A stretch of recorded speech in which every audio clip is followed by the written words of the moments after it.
Good evening, Who Dat Nation, and happy Wednesday, Bayou Blitz family. I hope everybody is doing well out there on this final week of August as we creep towards Labor Day. We are screaming down the runway towards Labor Day, and you know what that means. It's football season. The high school football season throughout most of the country started last week.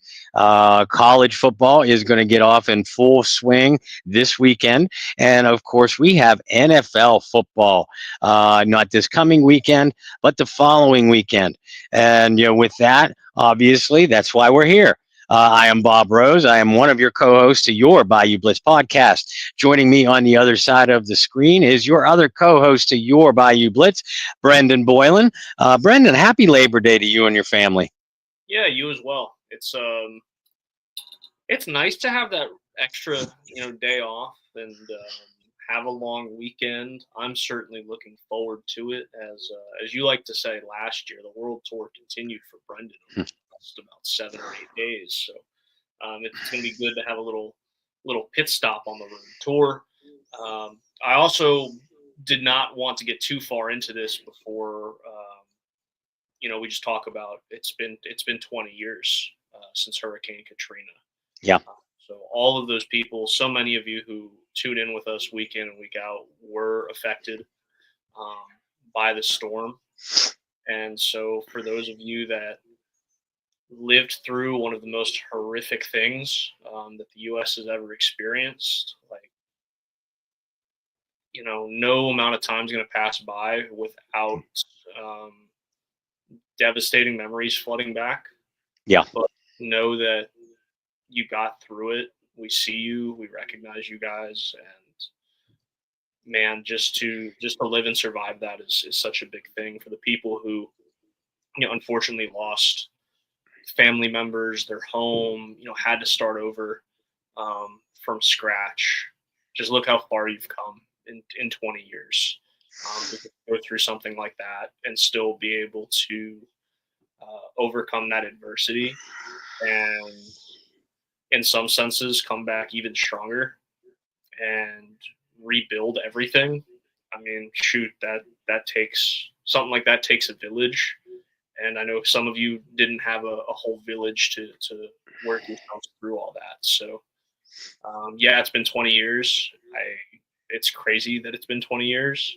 Mm-hmm. For those of you that can find a bright side into it, we're so thankful that you guys are still here, and we're so thankful to see how resilient you guys in the city of New Orleans and the Gulf Coast region has been over the last 20 years. So I wanted to take some time to recognize that before we got too deep into football, because wow, 20 years, it's gone by in a blink of an eye.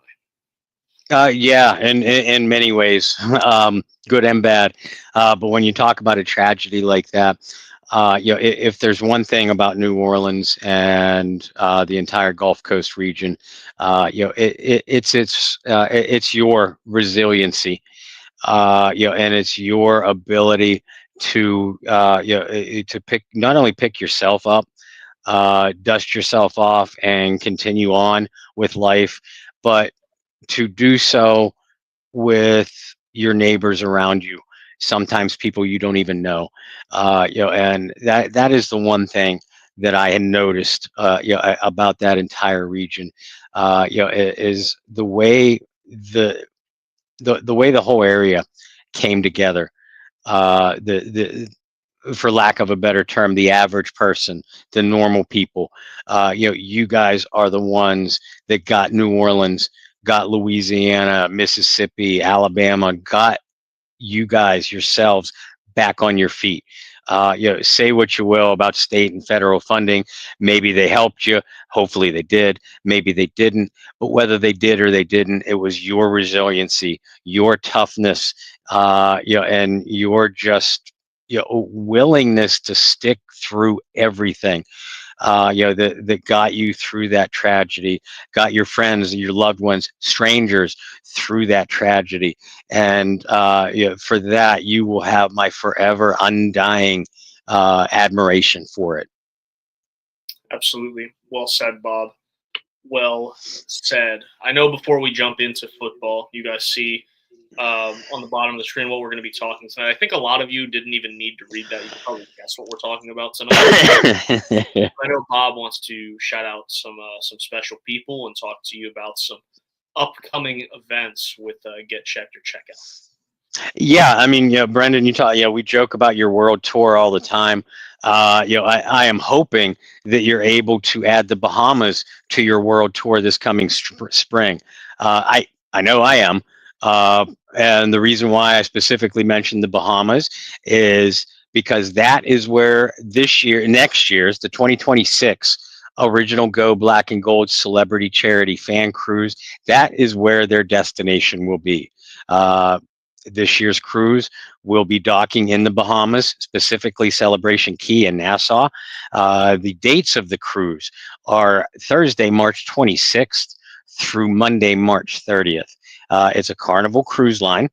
And this year it's sailing out of Jacksonville, Florida, instead of New Orleans.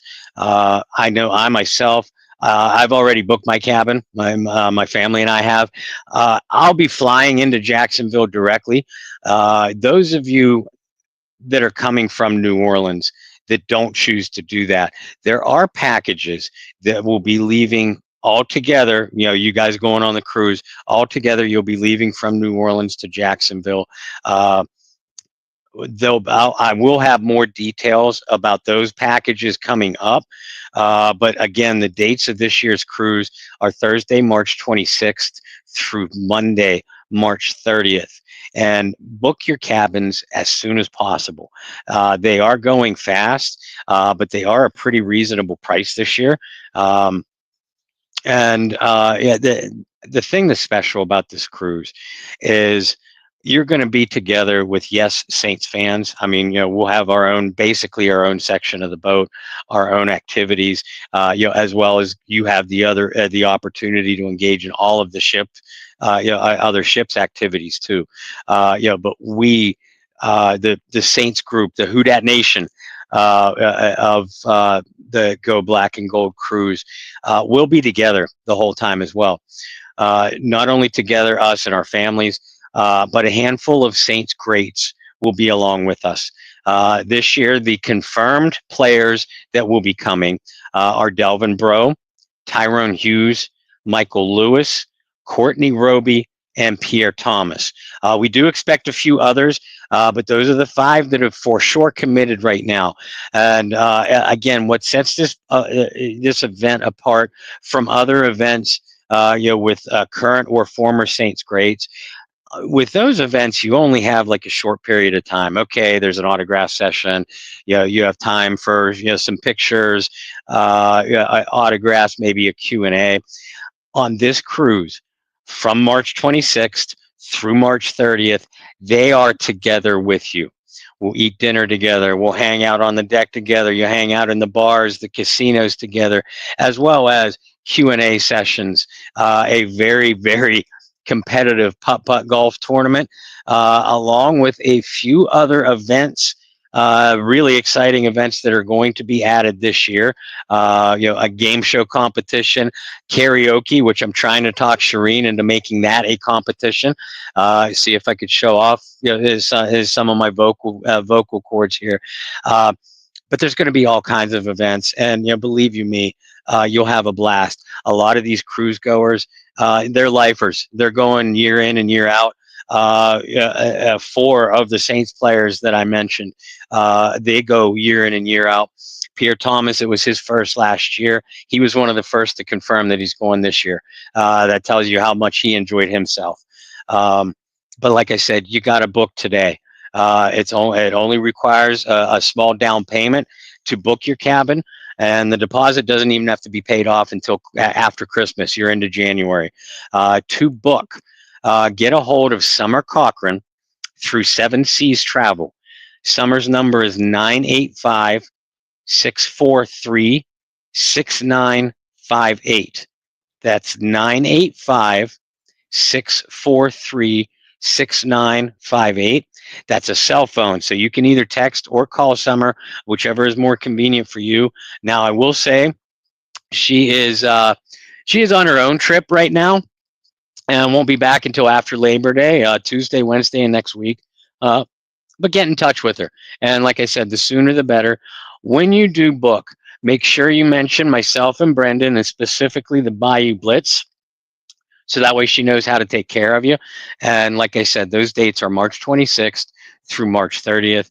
And even if this is, whether or not this is the only trip that you'll take, in the calendar year of 2026, believe you me, it will be well worth it. Uh, the original Go Black and Gold Celebrity Charity Fan Cruise is of course sponsored by our friends at Get Checked or Checkout. Their website is tcynow.org. Shireen DeWalt is the co-founder of Get Checked or Checkout. I built up a great relationship with her. But you know what? This organization was put in place. They run different events like this. The cruise is the biggest one, but they're also going to be running a couple other smaller events during the course of the year. We'll keep you apprised of those, and the Bayou Blitz will be involved in those events as well. But they do these things to raise money, for health awareness issues. Uh, we all want all of you to get checked or check out. That's the reason why the foundation has its name. Uh, Make sure you keep up on your health related appointments. Obviously, if you have anything wrong, Get Checked or Check Out is there specifically for that. They'll help steer you in the direction of where to go next, what to do next, who to get in contact with next. But they need our help. And not only these events raise money, to do the research, that they need to do, that the foundation needs to do to set up to be there for us in a worst case scenario.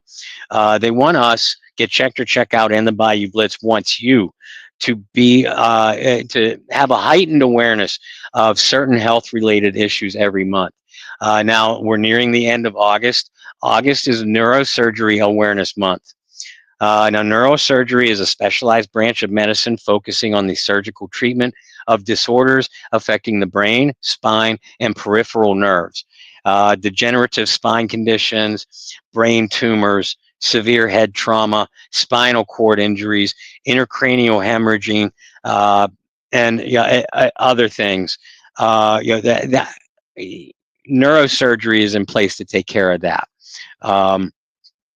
But you have to keep up on your appointments. I mentioned some very serious conditions here when I just ran those down. It could be something that happened in your past that just causes a worsening health condition. Better to get it checked out and find out sooner rather than later, and get the issues taken care of as quickly as possible.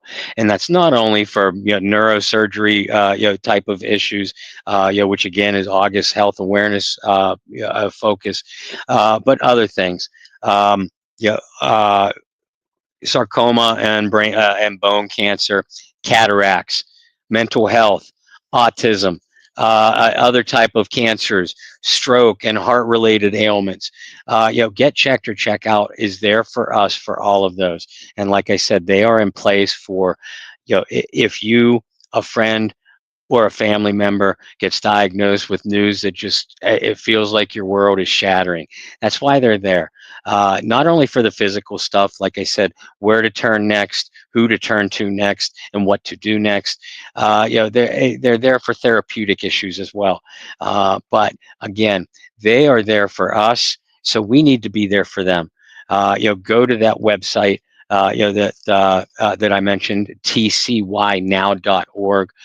Make a donation today. Make a donation tomorrow. Steer your friends and family members if you're looking for a good charitable cause. You can't beat this one. And like I said, the big event that they have yearly to try to raise money for Get Checked or Check Out is the original Go Black and Gold Celebrity Charity Fan Cruise. So really, you're not only doing yourself a favor by setting yourself up to go on one of these things. And again, this year's dates are March 26th through March 30th. you get to have fun while donating to a great cause and helping a great cause. So keep that in mind. And again, when you register, when you book your cabins and make your down payment, make sure you mention the Bayou Blitz. And please, if you have any questions, feel free to reach out to my social media, either on Facebook or on Twitter, or if you have my phone number, give me a call, give me a text. I'll try to help you where I can as well. And you see the website down below. Go check them out as well. As Bob said, reach out to Summer. Go ahead, book your cabins for the cruise, and hopefully we see you guys there. All right, Bob. We avoided the subject like the plague until last week. We had our friend Jim on. Jim gave us some good insights about a handful of different things when it came to the quarterback position in the NFL, competitions, maybe some things you could expect from Doug Nussmeier, a former teammate of his. Well, now we have an answer on who's going to be starting at quarterback. Spencer Rattler named the starter. I said last week this would be like a gunslinger type of episode where we kind of just go off on these random tangents and whatever. I think we're going to keep it that way. So we're going to start that way. How about like just a nice, we can feel good about ourselves, Bob? I know you like to do this, so I'll get in on the action this week. We told you all weeks ago that this was the most likely scenario. Mm-hmm. Regardless of the quarterback play throughout the preseason. I think we talked about this before the preseason. The most likely scenario was that both quarterbacks were going to start some games this season. What's the easiest way to get to that? Let Spencer start now. And if it goes south, Tyler's there waiting in the wings. Right? Was it really close in the preseason? I mean, statistically, sure. Yeah. Were there good moments and bad moments from both quarterbacks? Yes. But so in baseball, what's the rule? Tie goes to the runner, right? In this case, I'd say the tie goes to the guy with more experience. Mm-hmm. And I think that's ultimately what happened with Spencer Rattler. You guys know how I feel about Spencer Rattler, and I say it carefully, and I say it exactly this way week in and week out. I love the prospect of Spencer Rattler, right? I don't love the finished product right now, or the product that we see week in and week out, but I love the prospect and the potential that Spencer Rattler could be. Would he ever be a guy who is one of those like elite of the elite in the NFL? Would he be like a Mahomes, Allen, Jackson, Hurts? No, probably not. Is he a guy that could win you some games? I think so. Is he a guy that has some stellar arm strength?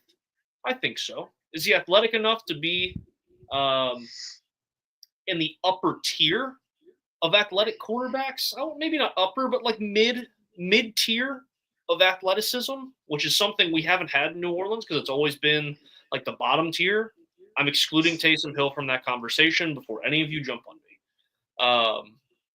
So yeah, like I think those things are interesting. I think he's a guy that win or lose, it's going to be an entertaining type of game. He's got a little gunslinger mentality to him, mm-hmm. right?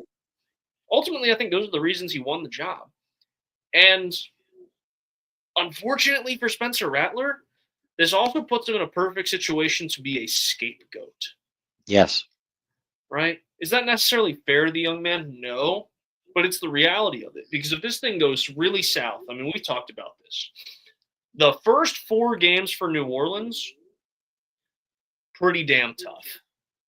It's a tough stretch to open. After that, I wouldn't say it's smooth sailing, but it does look a lot more like that second easiest strength of schedule, right?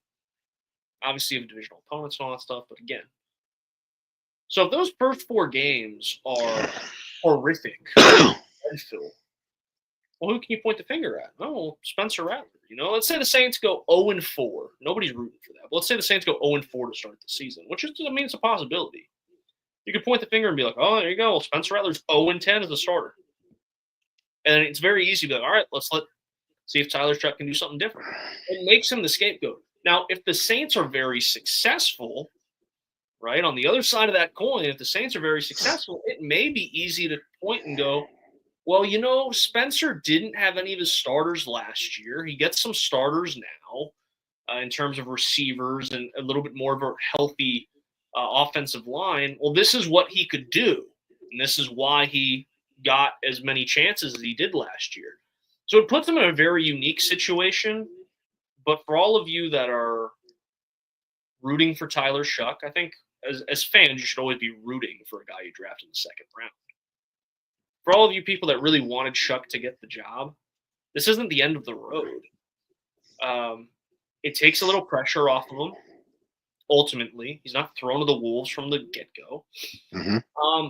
But if it does go south, it gives him an opportunity to come in and maybe save the season, or come in and show some things to people before the season's a complete wash.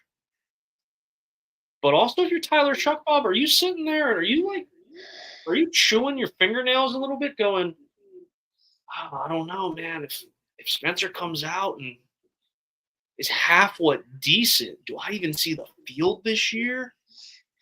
What's the mindset for Tyler Shuck in this situation? I think the mindset of Tyler Shuck should be picking the brains of your coaches each and every single day, of your teammates each and every single day.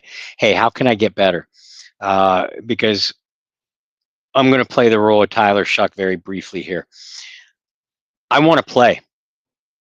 You drafted me to play. I'm not entitled to anything, regardless of my draft status. At least I certainly hope he doesn't feel that way. But I am a competitor, and I want to be on the field. Maybe he feels he should have beat out Rattler. Maybe he doesn't. But the fact is, the coaches made the decision to go with Rattler. So what do I have to do to change the coach's mind? Well, you better damn well believe I'm going to be the first one in and the last one out at practice every single day.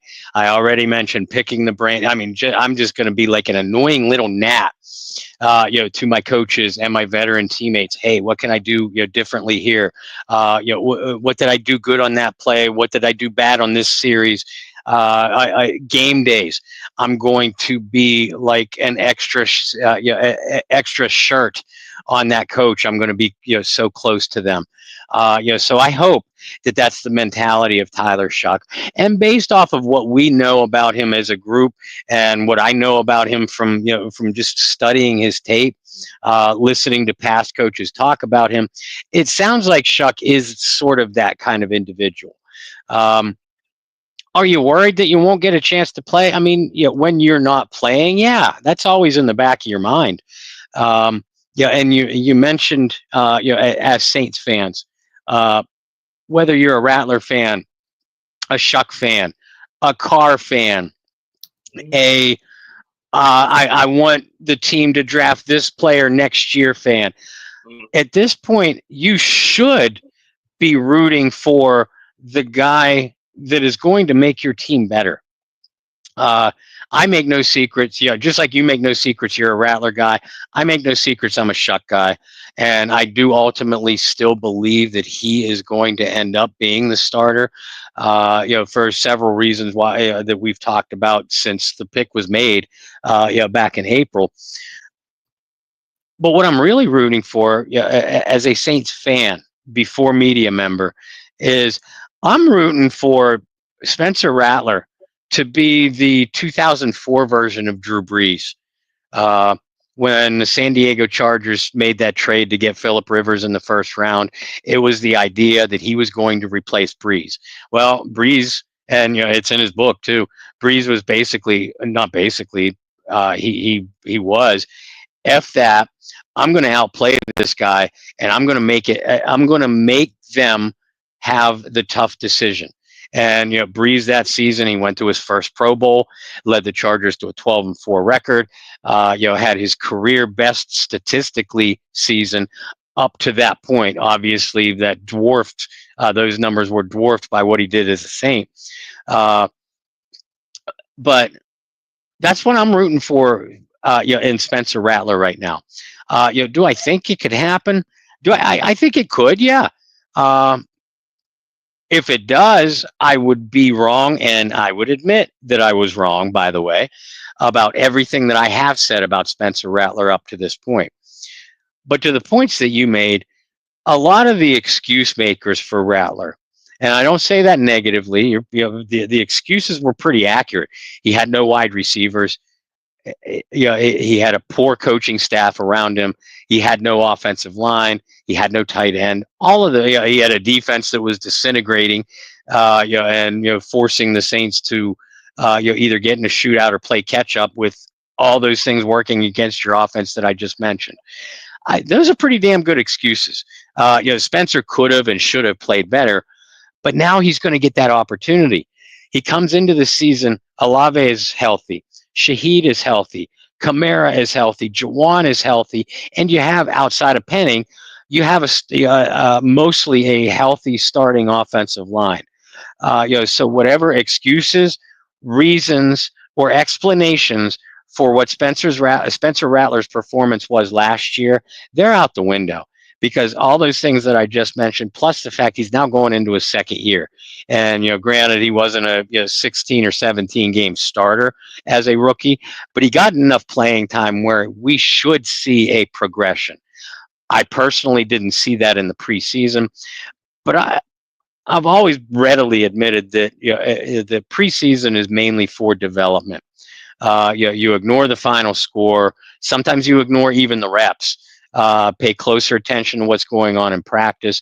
And Kellen Moore and Doug Nussmeier made the decision to go to with Spencer Rattler, at least initially, not because of some kind of agenda, not because they want to throw Rattler to the wolves, let him get his brains knocked in, and then bring Shuck in the easier part of the schedule. All that's horseshit, and factually untrue.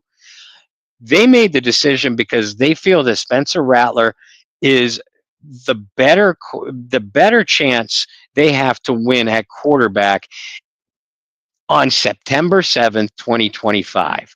Now, what happens beyond that? And I've heard people say that, Rattler's probably going to have a short leash. He will.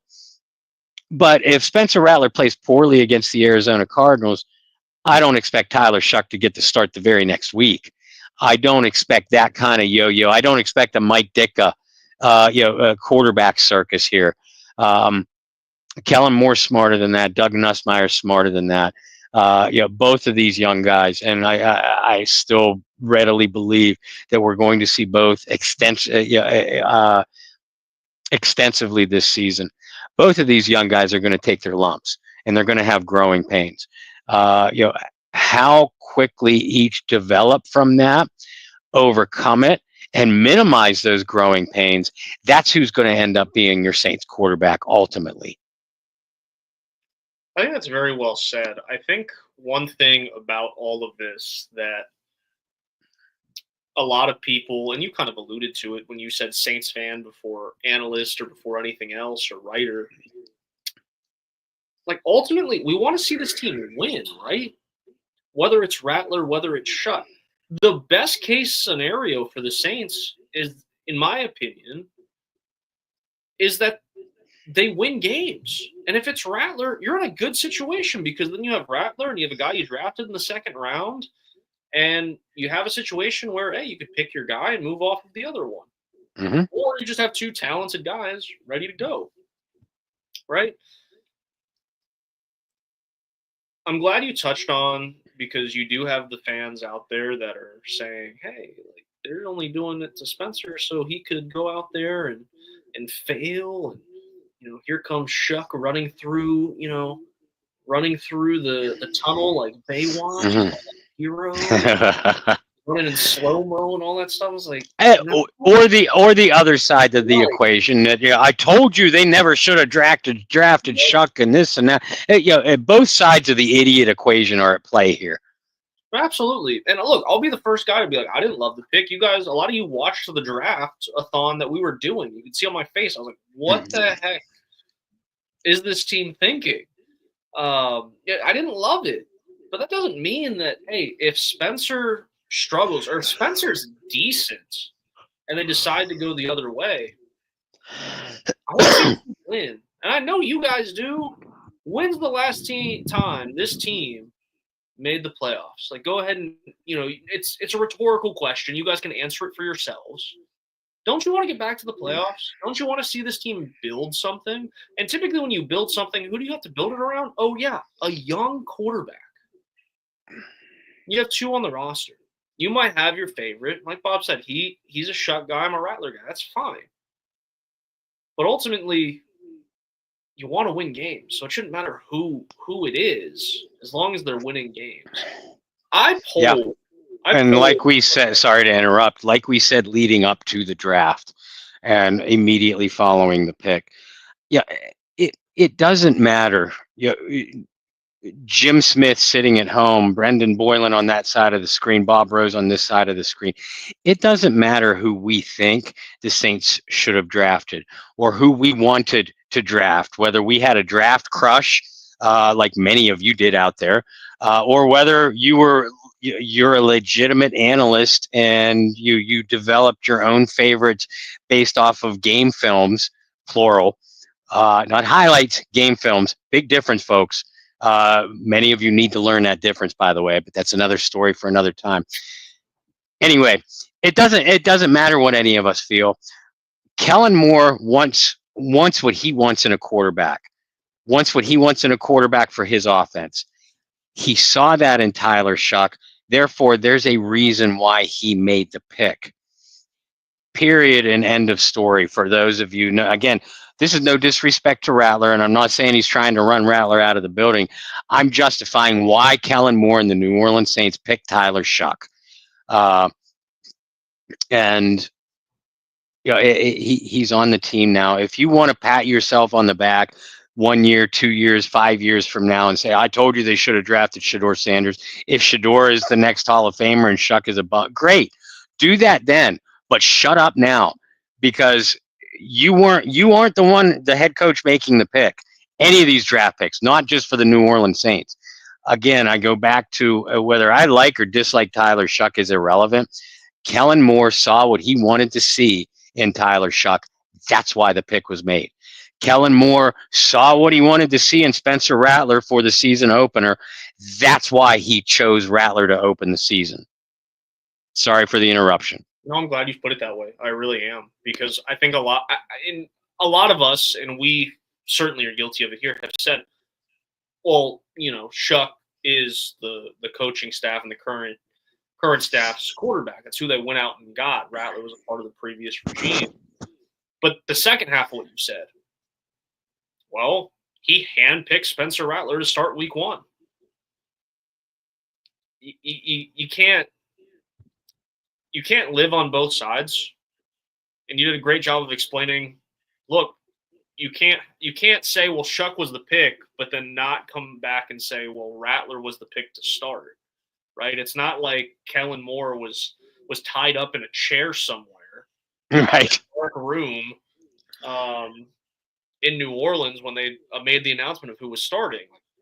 Kellen Moore made that choice, just like he right, and it's not like Kellen Moore is sitting there saying, "Oh my God, what was I thinking in picking Tyler Shuck? Now I got to go with Rat." No, Shuck's just not ready yet, at least to the stage that Kellen Moore wants him to be. Rattler, Kellen Moore is trying to win football games, folks. There is no tanking for Arch or Nussmeier or Al or whoever you like in this draft. Kellen Moore is trying to win football games, win a Super Bowl, and establish his long-term coaching career. You don't do that by putting in a guy at quarterback that you think is going to lose you games. You don't. Exactly right. Well, I polled our fans. I asked, did the Saints make the right choice naming Spencer Rattler the starting quarterback for week 1 of the regular season? 58% of you said yes, that was the correct decision. 13% of you said no, that was the incorrect decision. 29% of you said time will tell. So 29% of you are smart. Okay. Gunslinger episode. Bob comes to the throats of 71% listeners. Well, I mean, that correct answer is time will tell. I mean, it's kind of the lame answer to take, but it's the correct one. Time will tell. Like I said, what kind of conversation are we having in 3 weeks if the Saints are 2-1 and Spencer Rattler's played good football? What kind of conversation are we having if we're sitting here 3 weeks from now and the Saints are 0-3 and Spencer Rattler has regressed from last season? Right? We're having all sorts. We can't predict those things. I would love to sit here and say, oh, the Saints are going to go 4-0 and Spencer Rattler's going to do this and do that. Well, the reality of the situation is that's probably not going to happen. But 2, we don't know. And based off what we saw in the preseason from both quarterbacks, we don't know. We have no idea what we're gonna get because it wasn't even drive to drive. It wasn't first down to first down. It was like one snap to the next. Both of them looked like different human beings at times. Like I would applaud one throw or one decision, right? And maybe it wasn't even a great throw, it was just a good decision. And then the next snap, you're like, what the heck was that? It was like one moment I'm playing Madden. And then the next moment, like my 3-year-old nephew's playing Madden. You put the controller down, you think you paused it, you get up, and you come back, what are you doing? That's what it felt like watching both quarterbacks at times. Mm-hmm. So, yeah, time will tell. We will see what happens. I do want to talk more quarterback, and we will, but I do want to get to the initial 53-man roster. I've always liked, and I don't remember which one of us, when we were all with Saints News Network, doing SI.com. Sorry, I was clearing my throat. Different ways with that. Okay, it was the good old days because of the people we worked with, right? We had a good team. I really enjoyed working with you and John. So when we look back at that time, I don't remember who it was, but it was a lot of times people say it's the final 53. And one of us said, it's not the final, it's the initial, because 2 days from now, it's going to be a different 53-man roster.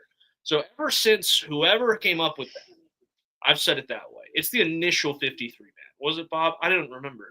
So I have always written initial 53-man roster. Because 2 days from now, it's going to be completely different. 3 days from now, it's going to be 24 hours from now. It could be completely different. There's different people on it. 24 hours now compared to 24 hours ago. Yeah, so that's why it's the initial. So I do want to get on some surprises, some guys that maybe we were surprised got cut or waived, and go over the practice squad. Okay, so for me, the ones that definitely caught my eye, Jake Haener caught my eye, given he's back on the practice squad. I expected him to be waived. I guess what caught my eye is the fact he came back. Ones that I was disappointed didn't make the roster, and both, I believe, were claimed off waivers. So that tells me that, hey, somebody else saw value in them. That was Rico Payton, who was a defensive back, a lot of special teams a year ago. I don't remember who claimed him off waivers off the top of my head. Giants. The second one was a small school North Carolina guy that you and I both really liked. But I kind of saw it coming, especially because of Jalen Ford, who you've praised so much this offseason. But DeMarco Jackson was waived. He was picked up on waivers as well. Again, don't have it in front of me. I know Bob does. Bears. There you go. So he's reunited with Dennis Allen, the coach that never used him properly from the point of drafting him. Typical DA move. You explain it. I can't. DA's like, man, he was really good on special teams for us. We got to get him.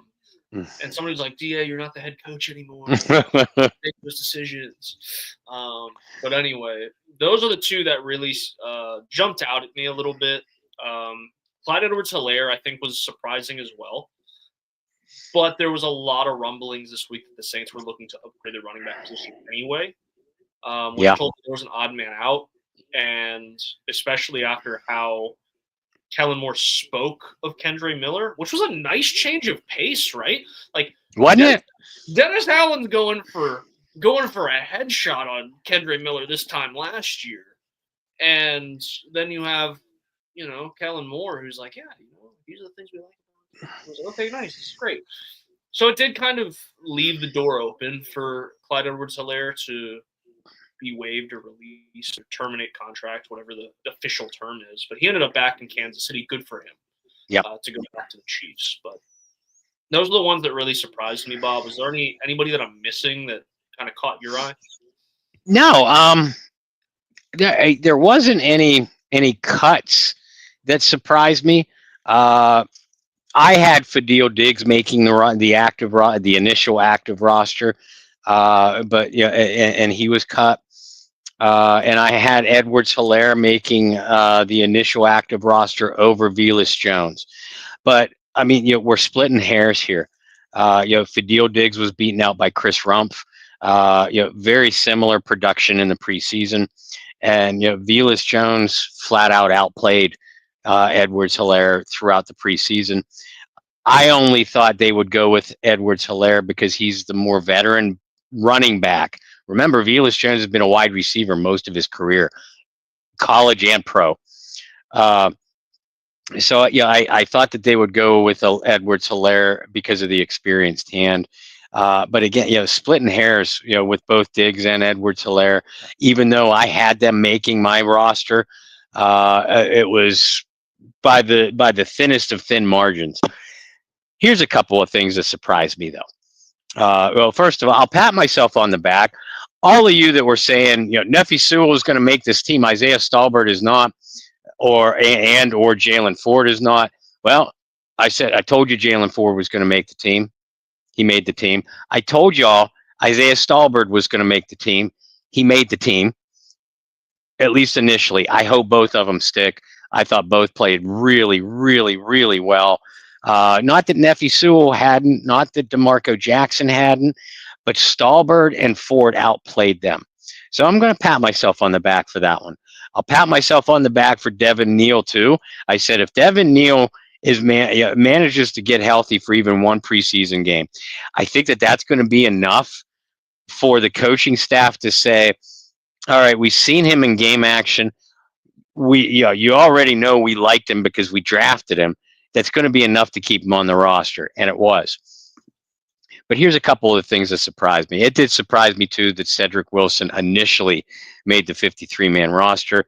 I won't tell you some of the things that I said to my coworkers behind the scenes at Saints Wire because it's very, very Traquan Smith-esque, and that's all I'll say to that.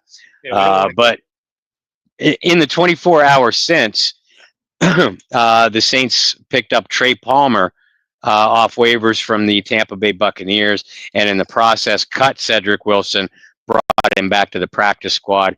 The most surprising thing to me, folks, was at the running back position in general. Now, we know Kendre Miller, Alvin Kamara, they were no-brainers. I predicted Devin Neal. I think you did too. And again, Velus Jones, Clyde Edwards-Helaire, splitting hairs. The surprise to me was, of the 15 players that the New Orleans Saints added to their practice squad today, there's not one running back among them. Not a single one. So they only have 4 running backs, no fullback, and Taysom Hill on the PUP list right now. That's real thin to me. Now, there's going to be a lot more moves made with the Saints and throughout the NFL, practice squad and active roster before the end of the week. So I do expect at least a couple names being added to the running back room, on the practice squad, if nothing else. So yeah, that surprised me, a little bit looking at the running backs. Haener, I predicted that they'd cut him for the roster spot because I really thought that they'd go after a veteran quarterback. They still could. Yeah, right. They still could. And potentially probably someone who has some experience in Kellen Moore's system. Well, they cut Haener. Kenny Pickett being traded to the Raiders, I thought that took Kenny Pickett off the table, at least temporarily. So I thought it might be Easton Stick, who played for Kellen Moore with the Chargers. Whether the Saints reached out or not, I do not know. But Easton Stick is back on the Falcons practice squad. As a result, Both Hayner and Hunter Deckers were brought back to the practice squad at quarterback. Some of you might find that surprising. I don't necessarily. The surprising aspect about it is I thought that the Saints would at least push hard for another quarterback. And like you said, Brendan, they still might, but thus far they have not. That might be my biggest surprise, is the fact that, and look, we can't confirm or deny that the Saints made an effort at one of these quarterbacks we mentioned. But I am surprised that there was not a veteran that ended up on this roster. Because as soon as the news about Hayner being waived came out, that's exactly where I thought the Saints were going. It was, okay, they don't make this move unless they have a guy on their radar they're going. Mm-hmm. And it didn't happen. And of course, I was pounding the table all off season. You even brought it up when we had Jim on last week. And I kept saying Carson Wentz just made sense. Carson Wentz just made a lot of sense. Of course, it was like, I uploaded the episode to Spotify when the news of Carson Wentz came out, right? Or it was right before we came on or something like that. It was like the same day. Oh, God, that was the guy. That just made a lot of sense. But you really go through free agency right now, and you go, who is it? Who's the guy? Right. You can name some of the guys that got cut, like Hendon. Well, that doesn't make sense because it's another young guy with no experience, starting. Right? You can say Tommy DeVito. Okay, well, first off, he got picked up by the Patriots, but second, guys started a handful of games. You could throw him in the same boat as Spencer Rattler, a guy who started a couple games. Tommy DeVito obviously had a nice high when he started out before he came to New Orleans, and the Saints kind of busted that up. But again, doesn't make a whole lot of sense. So you're sitting there, okay, is there a quarterback out there that makes sense? A guy who would understand his role? You're not really calling somebody out of retirement to do that either. Who is it? I thought that you named Kenny Pickett. I just said Tommy DeVito. I thought those were the two organizations, the Browns and the Giants, that you had to watch really closely with what they did at quarterback. Yeah. And the Saints didn't end up with Kenny Pickett. The Saints didn't end up with Jameis or Russ or Tommy DeVito. I just don't know where they go at this point.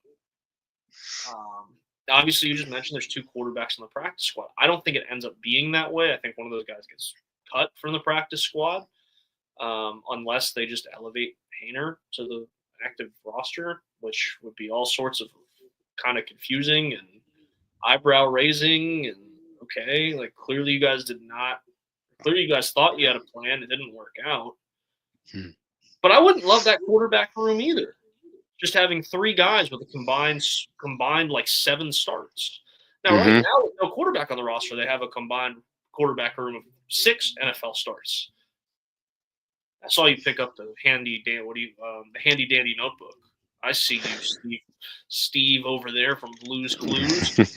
What quarterbacks are free agents right now? Is that the direction we're going?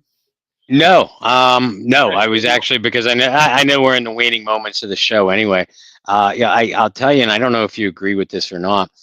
I really like, and I can't believe I'm saying these words, I really like what they've done on the offensive line. Yeah, they've done good work, honestly. Yeah. They made the trade last week for Luke Fortner, who is a 2-year starter. Then they swung the trade for Asim Richards from the Dallas Cowboys. Basically, they got Richards and swapped late round, 6th and 7th round draft choices in 2028. So no loss there. And Richards was playing really well in the preseason. And then they picked up Xavier Truss. The 2 active roster waiver moves that the Saints made today. If you haven't been keeping up, I mentioned Trey Palmer, the former wide receiver for the Tampa Bay Buccaneers. He was picked up off waivers. And Xavier Truss, who is listed as a guard, but got a lot of right tackle reps for the Denver Broncos this preseason. So, in the span of 5 days, the Saints made moves to pick up 3 offensive linemen. Maybe they help, maybe they don't. But you can't say the Saints aren't trying to get younger, and B, trying to at least fortify an offensive line that just looked so awful. In early stages of training camp in those two preseason games, Kellen Moore and his staff saw that, and they made 3 moves, bam, bam, bam, to try to fortify it. So I love the mentality there. Well, they got depth, which is something that I know that Kellen Moore wasn't on the staff last year, but you throw on that tape, and what was the biggest thing that jumped at you? They had no depth at offensive line. They got destroyed by the offensive line. You talked about the excuses for Rattler earlier. I mean, yeah, it's an excuse, but it's a really damn good one, is that no offensive line. Oh, Lemieux got cut. That was a guy that you were – I know when you saw that Shane Lemieux got cut, Bob's sitting there doing, like, fist pumps and all sorts of stuff in the at the house. Admittedly, I might have done a tiny dance. Just a tiny dance? Just a tiny dance. I hope Lauren got it on camera or something. With the iPad in the corner was like, hey, this is funny. Click. But no, they got better. Like, that was something we did a whole 2-week segment, right? Earlier this offseason of, did the Saints actually improve at this position? And a lot of them were like, no. Yeah. And now you look, it at least looks like they got better at on the offensive line. I think we can all agree. Yeah, we can all agree that they look really good at linebacker, and safety is a much stronger unit than what we thought it was going to be. Also, I'm really excited to see the linebackers and secondary play for this defense. Yeah, and with that, you kind of have to put the precaution or the pin in it that goes, you know what, let's be honest with each other. Like, this team might not be a team that wows you when you turn on the TV or when you throw the tape back on after the fact or when you enter the Superdome. But there are a lot of positions that we get to look at, and for the first time in a long time, because I think this team also, and we haven't even talked about this team got tremendously younger overall, which helps, right? I mean, you still got your better guys. You got your Demaros, you got your Cams, you got your Camaras, but there's a lot of youth. It's more of a youthful movement. Yeah. Which allows you to do what, Bob? As someone who loves film like you get to sit there and really evaluate position by position for the first time in a long time and kind of project the future. Again, going back to a guy like Jalen Ford, who you've been all over Jalen Ford this offseason. If he gets any meaningful reps, you're going to be able to go, hey, we see this rep, and we see this rep, and we see shades of, like, what he can do. That's exciting, right? Like, it might not result in the wins, but I was talking to somebody about this week. Maybe this is a good way for me to get a thought out, shut up, and then get off, and let the podcast wrap up. But I was talking to somebody this week about, isn't it ironic that there's a lot of times when you're thinking about your favorite teams, it wasn't always the team that made, like, a deep playoff run, or it wasn't always the team that won the whole thing that ended up being some of your favorite teams. It's the teams that played with a lot of heart, a lot of hustle.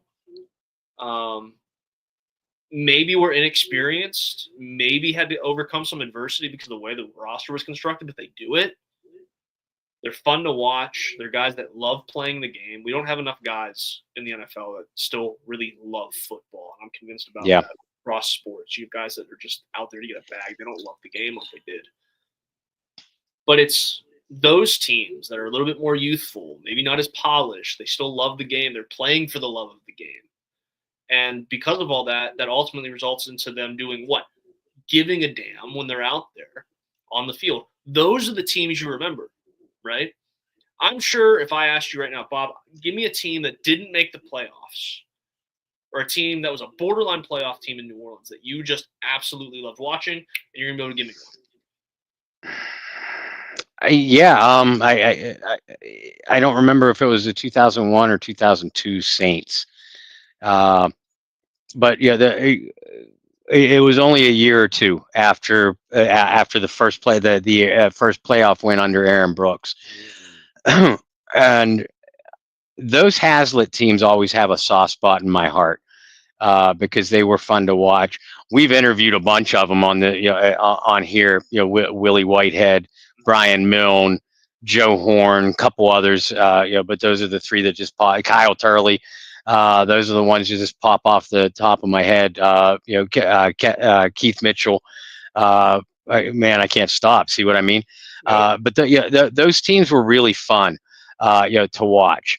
And you didn't necessarily sit there all year long and think, oh, this is a Super Bowl contender. Why are they playing so? Why are they underachieving? They did underachieve, but why are they underachieving? Or the flip side, the couple of Dennis Allen teams. You fall in love individually with players like Kamara, Demario, guys guys that you've watched forever. And then new guys, my favorites like Rashid Shaheed, is my favorite Saint right now. Alontae Taylor, I love watching Alontae Taylor play. And you get a personal or emotional investment in them, like you said, Brendan. But the team as a whole, like the Dennis Allen experience, soured a lot of this fan base, and I understand that, and I understand why. But to your point, you try to remove all emotion except nostalgia, and you do come up with these different teams that I mean, maybe they didn't make it, like we both love the 2011 team, 2017, 2018, they were such fun teams too. You look past that too, and you're always able to come up with the teams that maybe didn't even win a division title or go to the playoffs, but maybe overachieved a little bit, or just had a bunch of likable guys that were really fun to watch that for whatever reason just came up a little bit short when it mattered most. Yeah. Well, I think in given some of my earliest memories, and a lot of it's NFL films, but there we go. But some of Jim's teams, right? Yeah. With some underrated receiving cores. Like, those were fun teams to watch. They weren't super successful. They didn't win a lot of games, but they had a handful of guys that were really talented. And we've talked to a bunch of them too. Jim, Quinn Early, Tyrone Hughes, Irv Smith. They were all teammates at the same time. With those Mora teams that deteriorated defensively, but then all of a sudden you blink, in the blink of an eye, you have an offense, and you have a Hall of Fame kick returner in Tyrone, who was one of the few young defensive stars, and it almost feels like, and we're getting way ahead of ourselves. I realize before a game has even been played that counts. But it almost feels like that this team could at least have that kind of potential when you look at all the youth. Did you realize that Brandon Cooks is the only offensive player over the age of 30? No, I think Alvin Kamara turns 30 this year, but right now, Brandon Cooks, and I think Brandon's 31. Man, it feels like he's been around for decades and decades, but Brandon Cooks is the only offensive player for the New Orleans Saints over the age of 30. That makes sense. I mean, you look at the offensive line, like Eric McCoy's the veteran, and McCoy hasn't been. I mean, he's been in the league a handful of years now, but it hasn't been super long. The receiving core is very young. And I mean, you look defensively. Chase feels like Chase has been in the league forever, not a Saint forever. Chase is only 26 years old. You got you mentioned the young linebackers, Ford, Stutzman, Stahlberg. They're all first or second year guys. Kool-Aid McKinstry, second year. Quincy Riley, first year. Alontae Taylor, third year. Sanker. I know it's early, but I might end up having to eat my draft night's words about Jonas Sanker if he plays anywhere like he did in the preseason. But I mean, you look at all those young guys. Christian Boyd, second year guy, playing out of his mind right now. So you have some young defensive talent that looks like they might make some noise too. Yeah, I think this could be a fun team. Like this could be a very fun team that wins like 6 games. But 10 years down the road, we go, hey, those were the building blocks. Yeah. And I think more than anything, that's what this year's about, is like, can we go ahead and start laying the foundation to get this team back into Yep. contention. Be a better team in November and December than you were in September. And hey, who knows? If you keep your head above water in September, through that gauntlet in September, and you win your winnable games through October and early November, and if you are a better team at the end of the year than you were the beginning, guess what, guys? That's the formula for being in contention when you're in a bad division. So you never can tell. Exactly. Let's close on this note, Bob. Because you just talked about eating draft night words and all that good stuff. How much closer are we to talking about the 2022 draft class being one of the worst of all time? 2022 or 2023? Or Maybe both. I got my years messed up. Maybe it was Foskey Hayner. Foskey Hayner, I believe, was 23. Okay. How much closer are we talking about that just being the biggest, like a huge whiff? Real close right now. And I bow my head in shame whenever we start trashing on the 23 draft class, because there were 8 players. I got 6 of them right in my draft predictions, and I only do 2 mock drafts. I had every single player but Hayner and Howden right.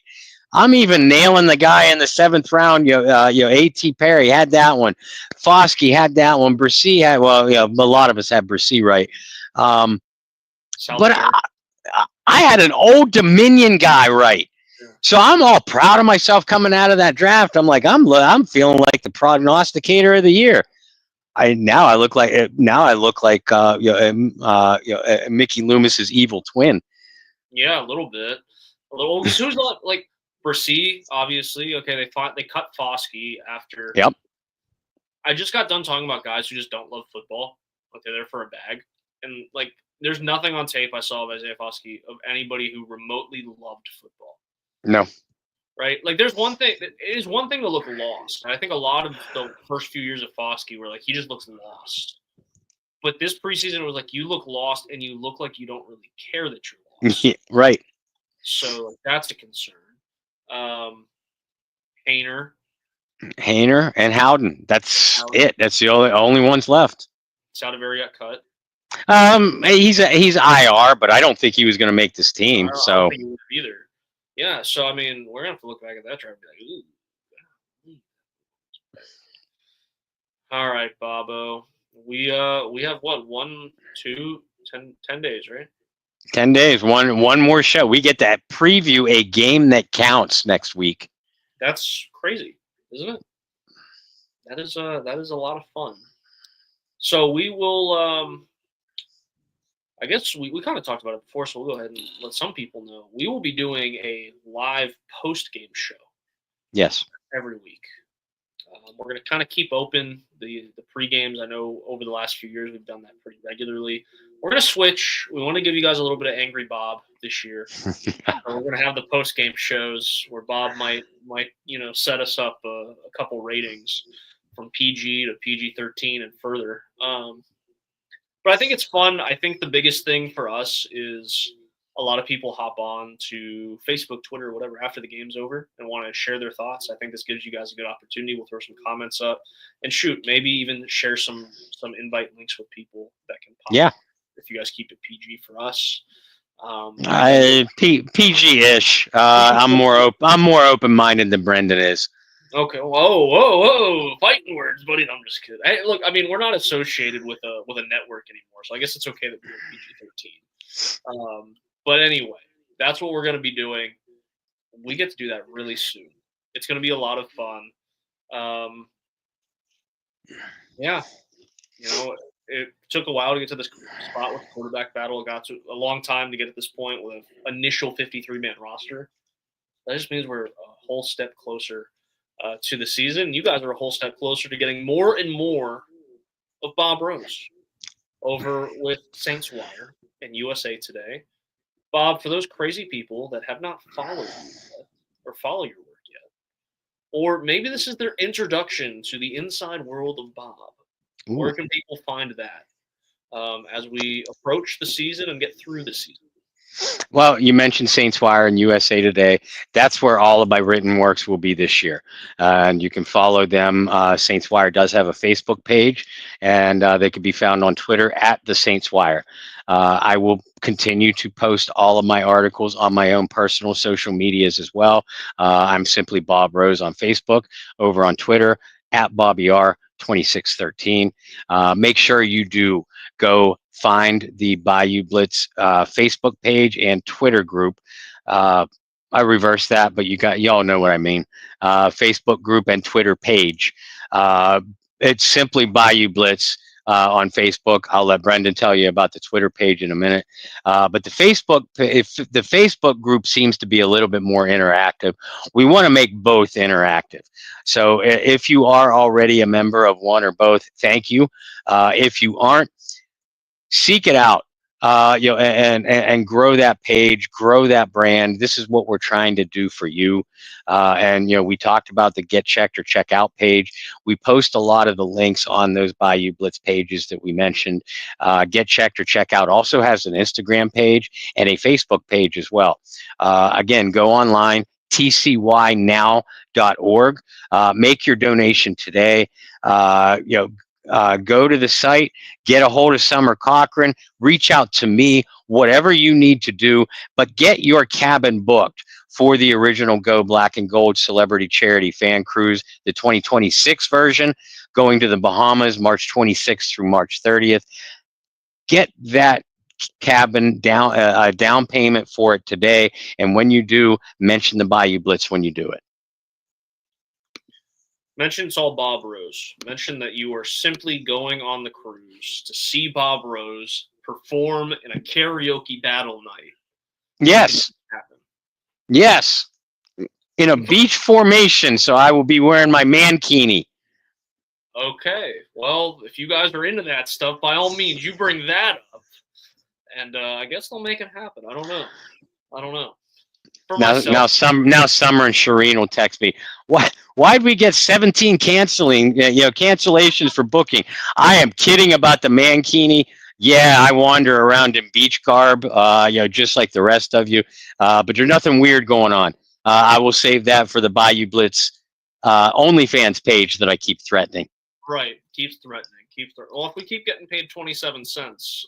Yeah, you better damn well believe it. For myself, you can follow me virtually everywhere at BT Boylan. Quick shout out, as I like to shout out the other random things that I do. In the works. It's one of those things, time flies when you're having fun, as Bob knows. Approaching the 5-year anniversary of the Dancing Bulldog release, the documentary I worked on. Wow. Produced 5 years already, right? Wow. So we're doing an anniversary of the film at Gardner-Webb University, my alma mater, and getting some of the coaching staff and former players from that team together. So looking forward to that. Anybody in the North Carolina area that wants to check that out, I'll give some more details. And if you haven't watched the documentary before, you can just go on YouTube and search the Dancing Bulldogs 16 Seeds Journey to the NCAA Tournament. I'd really appreciate any feedback that you guys have and the continued support as well. Well, until next week, where we get to preview a regular season football game. That's Bob Rose. I'm Brendan Boylan. Thanks so much for tuning in for another edition of the Bayou Blitz podcast. And until next Wednesday, I hope you guys find some peace, spread love, practice positivity, and practice rooting for whoever's playing quarterback for the New Orleans Saints throughout this year and the years to come. Until next week, we'll see you in Who Dat.